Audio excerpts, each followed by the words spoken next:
Hello everyone, welcome back to my channel. In this video we are going to talk about the further questions of IMET, particularly biology definitely.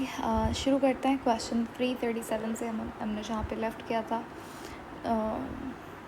छोड़ा था मतलब।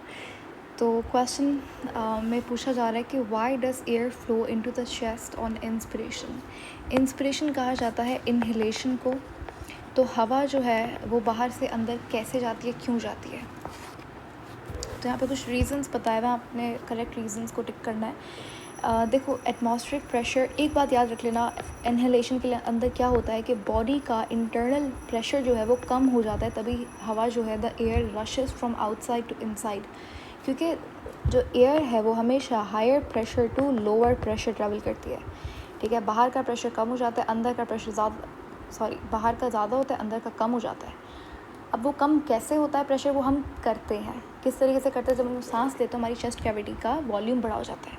ठीक है, जब volume बड़ा होता है तो प्रेशर कम हो जाता है, इन्वर्सली प्रोपोर्शनल है। कौन से लॉ में पढ़ा था? बॉयल्स लॉ में पढ़ा था, बेसिक इन्फॉर्मेशन है। तो atmospheric pressure is smaller than intrathoracic pressure. Intrathoracic यानी चेस्ट कैविटी का प्रेशर। तो एटमॉस्फेरिक प्रेशर स्मॉलर बिल्कुल गलत बात है। Atmospheric pressure is greater than intrathoracic pressure during inspiration, that's right.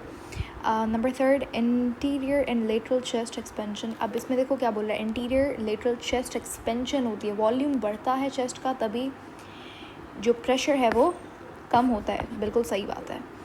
ठीक है, लास्ट स्टेटमेंट देखो, इसके अंदर कह रहा है कि चेस्ट एक्सपेंशन होती है, इन चेस्ट कैविटी बढ़ती है, और आपका जो प्रेशर है वो प्रेशर बढ़ता है, चेस्ट कैविटी एक्सपेंड होती है। तो ऐसा नहीं होता, अगर आप किसी चीज़ का वॉल्यूम बढ़ाओगे तो प्रेशर कम होगा।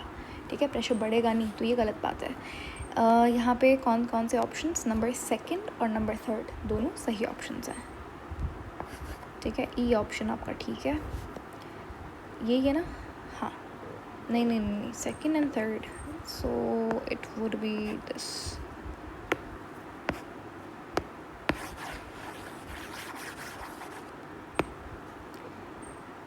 Okay, number second question, 338.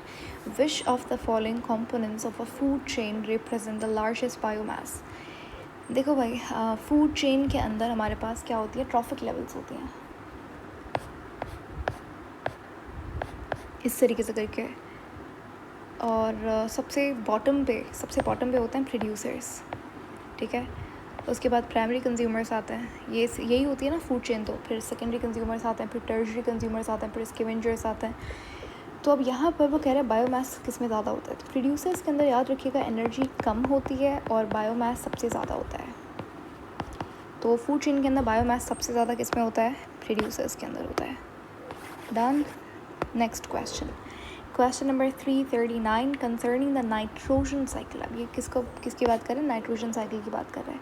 कौन सी स्टेटमेंट ट्रू है उसके हवाले से? The majority of the earth's atmosphere is nitrogen, which is true.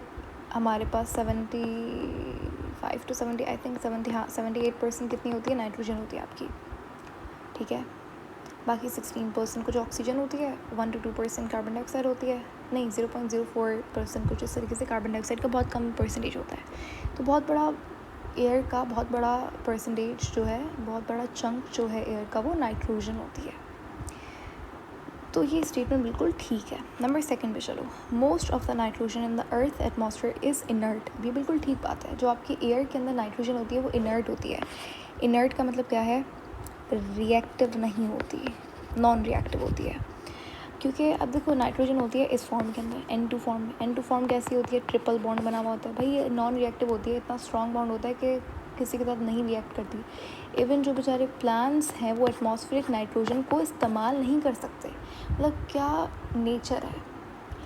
Atmosphere में इतनी नाइट्रोजन पड़ी हुई है, लेकिन plants are not able to utilise the nitrogen. Plants को ज़रूरत पड़ती है नाइट्रोजन फिक्सिंग बैक्टीरिया की। अब ये बेचारे नाइट्रोजन फिक्सिंग बैक्टीरिया इस नाइट्रोजन को पहले फिक्स करते हैं, इसे कन्वर्ट करते हैं अमोनिया की फॉर्म में। इस प्रोसेस को नाइट्रोजन फिक्सेशन कहा जाता है। एक ये तरीका है। दूसरा ये तरीका, जब बिजली कड़कती है, लाइटनिंग होती है, तो तब भी ये नाइट्रोजन जो है वो फिक्स हो जाती है। ठीक है, तो ये ऑप्शन तो ठीक है, ये वाला option. Most of the nitrogen in the earth atmosphere is inert.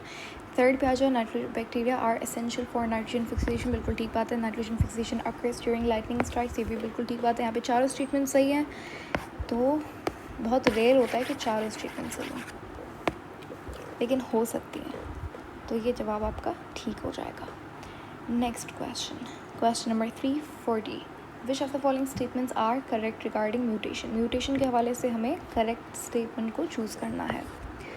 अब म्यूटेशन कैसे कहते हैं? म्यूटेशन कहता है जब जेनेटिक मटेरियल के अंदर कोई चेंज आए, ठीक है। अब म्यूटेशन से कैंसर हो भी सकता, नहीं भी हो सकता। म्यूटेशन से एवोल्यूशन, बेसिकली जितनी भी एवोल्यूशन हुई वो म्यूटेशन से हुई है। Mutation leads to variation. Variation का मतलब क्या होता है? हाँ, वेरिएशन का मतलब होता है डिफरेंसेस, यानी कि डाइवर्सिटी, ठीक है। तो चलो, नंबर 1 के अंदर कहता है mutation always cause proteins to lose their function. Not always, तो ये स्टेटमेंट गलत है। हमेशा प्रोटीन अपना स्ट्रक्चर नहीं लूज़ करते बिकॉज ऑफ म्यूटेशन, ठीक है।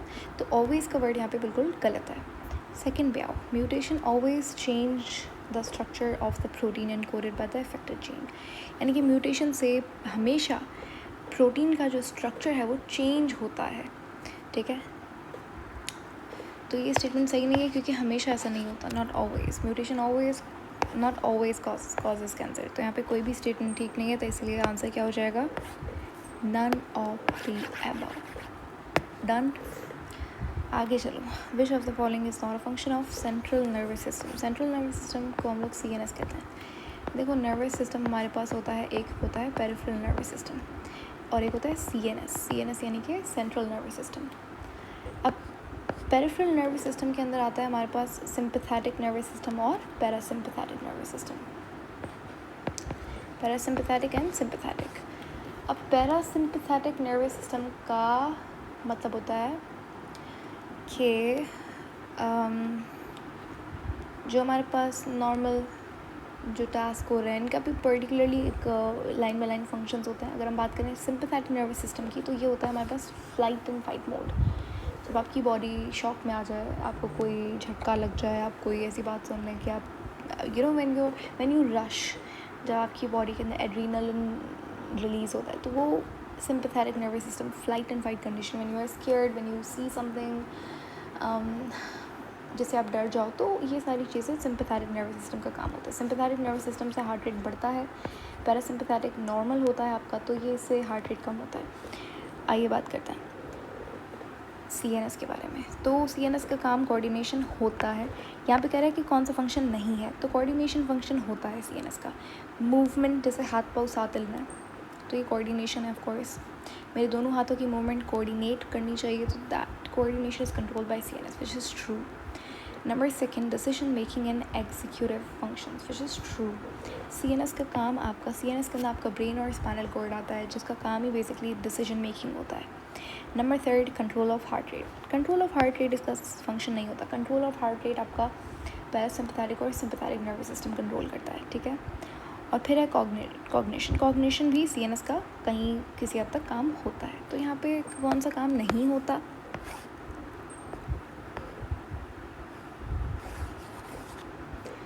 डन। नेक्स्ट क्वेश्चन को हम लोग आगे डील करेंगे। Make sure you are watching all the videos in this playlist course जो भी है, and see you later in the next video. Until then take care, bye bye.